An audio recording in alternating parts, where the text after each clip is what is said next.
The crime city news बातमी अशी चर्चा तर होणारच।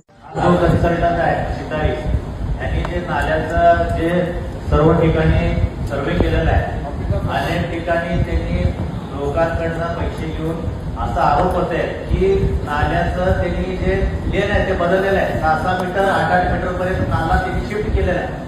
असंच एक पद्धतीने शेळगीमध्ये मठपती म्हणून एक घर आहे, त्यांच्या घराला त्यांनी नोटीस पाठवले त्या शिकारीच्या कन्सल्टन्सीवर आणि त्याचं पूर्ण घर त्या नाल्यामध्ये येतं म्हणून सांगितलं। त्या ठिकाणी आम्ही व्हिजिट केल्यावर 4 वेळा त्यांनी त्या ठिकाणी GPS द्वारे त्यांनी आम्हाला दाखवले की नाला त्या घरावरनं जात आहे, पण आम्ही जेव्हा कागदपत्र मागवलो आणि त्या ठिकाणी तिथं शहनिशा केलं तर 6 मीटर ती नाला शिफ्ट होते आणि त्याच्या घरावरनं आपण नाला बाजूला आठवलेला आहे। तर अशा कन्सल्टंटना तुम्ही या ठिकाणी कन्सल्टन्सी कसं देऊ शकता?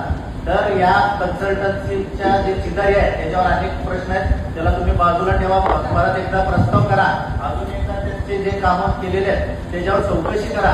आणि आजपर्यंत मागच्या अनेक सभामधनं आपण बघतो की प्रत्येक ठिकाणी आपण कारवाईचे आदेश देता, प्रत्येक वेळेस 2-2, 3-3 तुम्ही कारवाईचे आदेश देता, आजपर्यंत कुठलीही कारवाई आपल्याला झालेला मिळत नाही।